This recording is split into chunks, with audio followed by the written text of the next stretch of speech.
What's going on, guys, and welcome back. Alright, today I got a video of the G272. It's another saw by Holzfforma. I got it for a couple of reasons. One is because I wanted it to have the low top, I guess, as opposed to the 372 which you can get. I just was curious to see what that was going to be like. I also got this saw because it's supposed to be a 72cc saw. So it's fairly comparable to my 460, which I really like, and I kind of wanted to see what was going on with that. I also got the saw because I bought a bar. It's an Oregon ultralight bar that I bought for the Steels. It's a 28-inch bar, and I did not realize at the time that I purchased that bar that where the bar studs go, the little slot that's in the bar on the Huskies is smaller than it is on the Steels. So if you get a bar for a Steel, you can buy an adapter that sits inside that little groove or that oval that fits over the bar studs, and you can actually use a Steel bar on a Husqvarna saw, but you cannot use a Husqvarna saw on a Steel unless you either hone that out or whatever you want to do for that, I guess. But I thought, well, at some point I might probably get a Husqvarna saw, and since I didn't want to spend the money on that just to have one, I did like the other Holzfforma saw that I bought, the G660, so I decided to purchase this one just to see what it was all about. So I bought it, and now I've got a saw for that bar. Okay, I guess I was going to do an unboxing video, but it's going to be a whole bunch of rambling and stuff. I actually recorded it already, but you couldn't hear me talk, and I did a bunch of stuff that you guys didn't want to see anyway. So I just wanted to show you what the saw was going to be. So I'll bring it up here to you. I know a lot of you guys want to just see what the saw is. So top of the saw. Here's where the muffler is.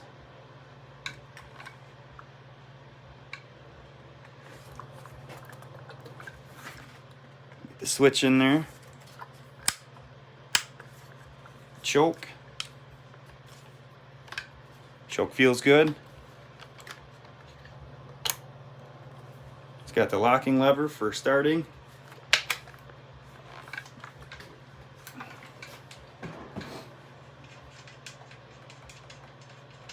Take the bar nuts off of it here. Pull off the clutch cover. It's got a rubber and pretty pliable chip deflector. It's got the chain brake in, the guides. It is actually an aluminum cover, so it's not plastic. The chain brake works.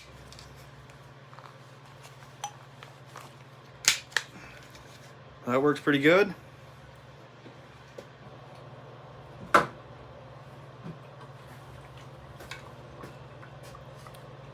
The clutch and the clutch drum, the sprocket, does have a 7-tooth sprocket on it. Where the bar adjuster is right there for tensioning the chain. It's got a decompression valve.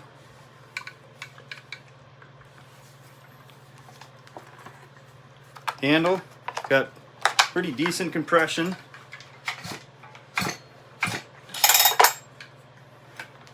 Then you've got the fuel cap, the oil cap, which is smaller than the fuel cap is.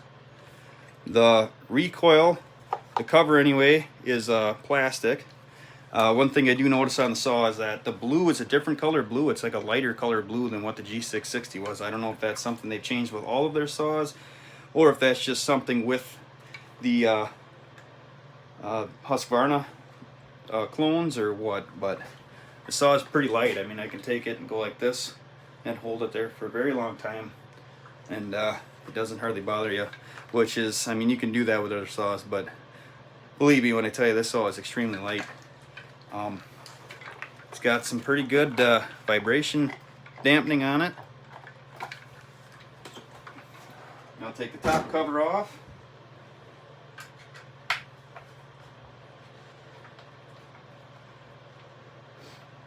And we'll see what's underneath the hood here. There's just 3 screws on it here. There's 2 on the back, and then there's 1 up by the handle.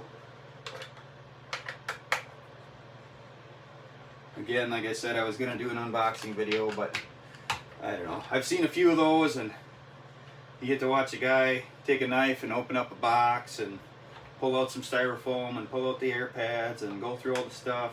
You guys want to see what was all in there? Came with a mixed jug that you normally get. It came with a knockoff manual, which I assume is the same as what the Husqvarna gives you. The Husqvarna manual would be. The one thing I did get that I didn't get with my other saw was the a file. It actually came with a file for sharpening. You get a scrunch, you get a carb adjusting screwdriver, you get an Allen wrench for doing what I'm doing now, and you get a star key. And I don't know what this little plastic thing is. If you guys know, maybe you guys can let me know in the comments. I'm assuming, or I think what it's for, is something to do with cold weather cutting. Because I did look through the manual a little bit, and I found that there is a little hole right here, according to the manual. Let's see if I can get it in a light. There we go. Right there, that you can punch out, and that apparently that has something to do with the airflow for cutting in cold weather. So maybe you guys can tell me a little bit more. There's the top cover inside of it.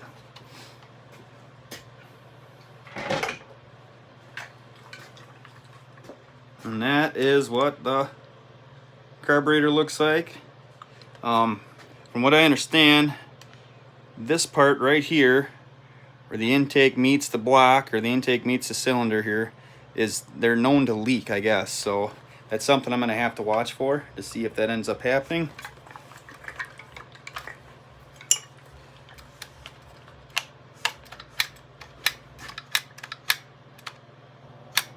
There's that, and the filter.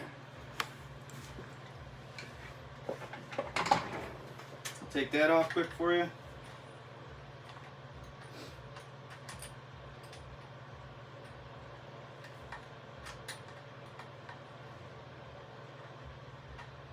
Hopefully quick anyway.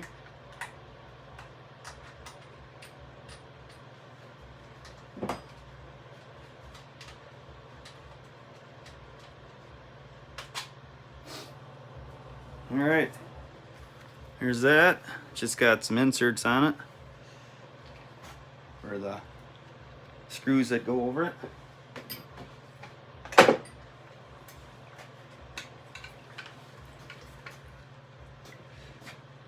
Now these have a Walbro carburetor, the 272s do, and that's actually one of the reasons I got it as well, is because they're supposed to be pretty good carburetors. So I thought I'd give it a try and see what they do. So here's that.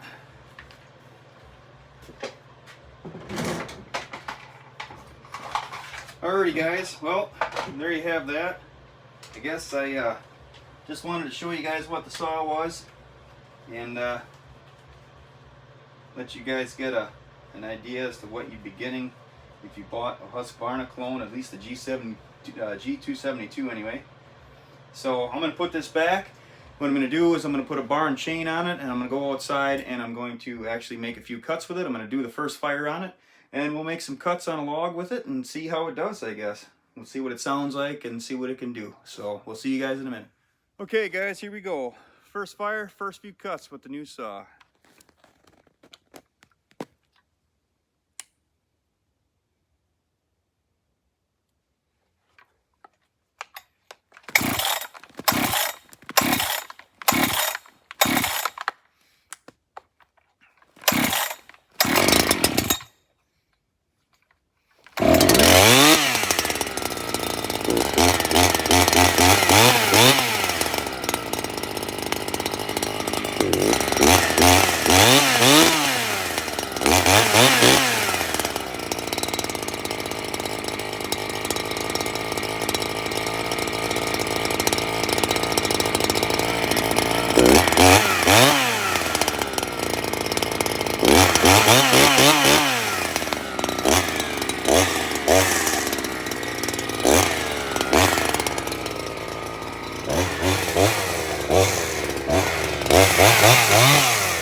Alrighty, there it is.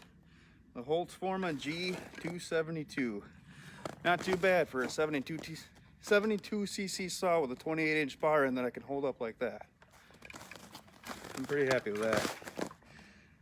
So, one of the other reasons I wanted it was for the fact that it doesn't have a full wrap handle, so I can do a lot of stump cutting. I got a lot of stumps here that my saws that have the full wrap handle don't work real well for cutting stumps because they don't get low enough down to the ground where I can drive over them with my tractor without jumping up and down. So I think this saw is going to work pretty good, but we'll see. That was the first few cuts and the review of it here, I guess, or the first few looks at it anyhow. And so you guys let me know what you think.